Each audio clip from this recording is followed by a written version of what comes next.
Welcome to the Explainer. All right, let's just dive right in, shall we? Today, we're tackling a goal that has literally frustrated gym-goers for decades, building bigger, thicker arms and forearms. Look, if you've ever felt like your arms just absolutely refuse to grow no matter how many bicep curls you push through, trust me, you are not alone. Today, we're going to completely demystify arm growth. We're blending cold, hard anatomical realities with highly effective yet honestly pretty misunderstood training secrets straight from the Soviet era. These are the exact methods that built arms stronger and vastly more powerful than what you see on most modern lifters today. And spoiler alert, they didn't do it by mindlessly pumping away on machine circuits. Here's a quick look at our roadmap. We're going to cover the reality of skinny arms, exactly why your current routine is failing, the forearm's big three muscles, how to actually build your biceps and triceps, and finally, the complete Soviet training system. All right, starting things off with Section 1, the reality of skinny arms. So, do you want bigger wrists? I mean, it's pretty much the ultimate question on every skinny guy's mind, right? We all want those big, thick wrists because, let's face it, they look powerful. But before we get to the actual growth strategies, we've got to rip the Band-Aid off and face a bit of a harsh reality. And that harsh reality is, you basically cannot grow your actual wrists. Why? Well, because your wrist is mostly just bone. You've got your radius and your ulna sitting right there, wrapped in some tendons, a tiny bit of muscle, and skin. And genetically speaking, the size of those bones is totally fixed. If you just so happen to have genetically small wrist bones, there simply isn't much actual growing that can be done right at that joint. It's kind of like having small ankles, you know? You can build up massive calves, but those ankles, they're staying the same size. But hold on, because this is where we take this perceived genetic curse and flip it into an absolute bodybuilding blessing. Believe it or not, having smaller bones and joints is actually highly desired in the bodybuilding world.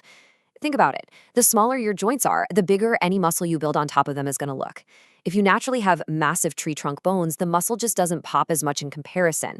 But with small joints, that muscle looks incredibly animated, round, and bulbous. You end up looking like a literal comic book superhero. Any muscle you pack on makes you look massive by comparison. So let's forget about bone size. We are going all in on the muscle. Moving right along to Section 2, why your routine fails. There's a massive, massive disconnect here between expectation and reality. What most guys do in the gym is load up a heavy deadlift, do some heavy rows, maybe a few pull-ups, and they walk away thinking, awesome, my forearms just got a killer workout. But the truth? Those exercises only train your forearms as a side effect. Here's what's actually happening. Your grip is giving out way, way before your forearm muscles even get close to their limit. Picture a heavy deadlift. Your back and your legs are getting huge adapting to that weight, but your grip, it fails first. Your forearms never actually receive the direct overload they desperately need to trigger growth. Plus, think about it. Your forearms deal with low-level stress all day long. Typing, carrying groceries, gripping the steering wheel. They are totally adapted to that. If you don't push them past what they're already used to, they literally have zero reason to get bigger. Which brings us to Section 3, the forearm's big three.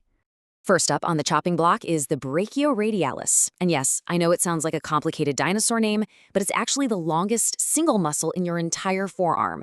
You know, when you flex and you see that thick, meaty ridge popping up right along the outside of your arm, that is the brachioradialis, and it makes up the sheer bulk of your forearm. The Soviets absolutely loved targeting this specific muscle with reverse curls, where your palms are facing down, because it forces this muscle to take over the heavy lifting from the biceps. Another amazing variation to isolate it is the side curl, where you curl a dumbbell directly across your body with your thumb pointing straight up. But if you really want to force that outer forearm to grow, you've got to try this. Back in their wrestling facilities, the Soviets used heavy rope climbing to build just massive, dense forearms. Now, since most of us don't exactly have a 20-foot climbing rope hanging in our living room, we can use this genius home-friendly modification. It's called the Barron adaptation. You just drag a thick towel over a standard pull-up bar, grip the two ends, and start doing your pull-ups. And hey, if you can't quite do towel pull-ups yet, just hold a dead hang for 20 to 60 seconds. The real magic here is the unstable grip. Holding onto a towel forces your forearms to work incredibly hard just to maintain control, and that gives you the intense, direct overload we were just talking about. Now, we can't forget the other two crucial pieces of the forearm puzzle, your flexors and your extensors. Your flexors run right along the underside of your arm. They're the ones creating that bottom mass when you clench your fist really tight. Your extensors run right along the top. And here is where so many guys mess up. They only train the flexors doing standard wrist curls, and they completely ignore the extensors. Doing that creates a massive imbalance that's practically a one-way ticket to elbow and wrist pain. Plus, just from a purely visual standpoint, ignoring your extensors leaves your arm looking flat when viewed from the side. You need those developed extensors to build that thick, 3D look from every single angle. So how exactly do we hit those flexors the right way? Well, the Soviets definitely didn't use massive ego-lifting weights for this. It was all about supreme, dialed-in control. Pay close attention to this strict tempo. When you're sitting on a bench doing wrist curls, you take 2 full seconds on the way up. You squeeze as hard as you can at the very top for 1 full second, and then you take 3 painfully slow seconds on the way down. And here is the absolute key. You let the barbell or dumbbell roll all the way down into your open fingertips at the very bottom. That gives you a ridiculously deep stretch before you curl it all the way back up. Absolutely no cheating allowed here. That massive range of motion is what actually triggers the growth. And guess what? You hit the extensors the exact same way. Just flip your hands so your palms are facing down. Let's move up the arm to section 4, building biceps and triceps. All right, we really need to clarify where true arm size actually comes from. So many gym bros totally obsess over the bicep, but the reality, the tricep is what dictates the actual thickness and girth of your upper arm.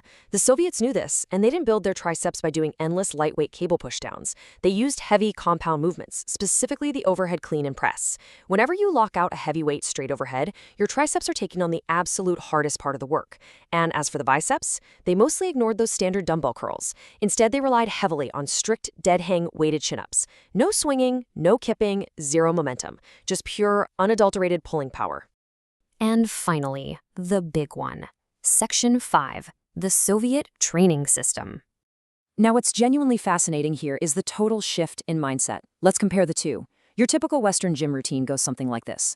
Walk into the gym on Monday, hammer out 20 sets of curls until your arms are literally numb, start using terrible swinging momentum by set 12, and then completely ignore your arms for the next 6 days. The Soviet system was totally different. They recognized that biceps, triceps, and forearms are small muscle groups, which means they recover incredibly fast. So instead of completely destroying the muscle in one single day, they spread the workload out. They would do just 3 to 8 incredibly clean, perfectly controlled sets per session, but they did them across 4 to 6 days a week. You leave the gym feeling pumped and strong, not completely exhausted. This specific data point is just incredibly revealing. Researchers poured over years and years of actual Soviet training logs and found this exact breakdown. A massive 68% of all their lifts were performed between 70 and 85% of their 1-rep max. Only 5% of their lifts ever went above 90%. This absolutely proves that taking every single set to complete total muscle failure is just not required for massive growth. If your absolute best weighted chin-up is with 50 extra pounds dropped to you, you should be doing the bulk of your training with 35 to 40 pounds. And here's the stat that honestly blew the researchers away. 61. Programs that shifted to uneven, constantly changing loads performed 61% better than programs that just used smooth, steady, predictable progression. Think about that. The overall structure kept shifting. Maybe you do 10 sets of overhead presses on Monday, then just 4 sets on Tuesday, and maybe 7 on Wednesday. You are constantly changing the weights and the reps. This unpredictability keeps your nervous system guessing and forces the muscles to keep adapting and growing, and you never even have to push yourself to absolute exhaustion. Okay, let's pull all of this together into a clear, actionable blueprint you can take to the gym today. First, stop your sets 2 to 3 reps before you hit failure. Second, spread your total weekly volume out over 4 to 6 days. Remember the golden rule: frequent but fresh. Third, constantly change up your weights and your reps to keep that stimulus uneven and unpredictable. Fourth, keep every single rep perfectly clean and strict, absolutely zero momentum. And finally, use that greasing the groove method. Combine your actual gym days with doing quick, clean sets on a doorway pull-up bar at home throughout the week. This brings us to, honestly, one of the most powerful mindset shifts you will ever make in your fitness journey. Arm training is practice, not punishment. You either control the weight or the weight controls you. The typical modern approach is just to punish the muscle into submission. But the Soviet approach, it was to practice the movement. Every single rep is an opportunity to train your central nervous system to recruit those muscle fibers perfectly. One method builds true, lasting strength and dense size. The other just builds really bad habits and a ton of fatigue. So, I want to leave you with this final, provocative thought as we wrap up this explainer. Are you ready to stop punishing your arms and start practicing for growth? You now have the underlying anatomical knowledge and the exact Soviet blueprint to completely transform how you train. No more relying on sloppy momentum, no more ignoring those extensors, and definitely no more training to absolute failure on every single set. It's time to work smarter, grease the groove, and finally watch those arms grow. Thank you so much for joining me today, and I really can't wait to see you apply these secrets.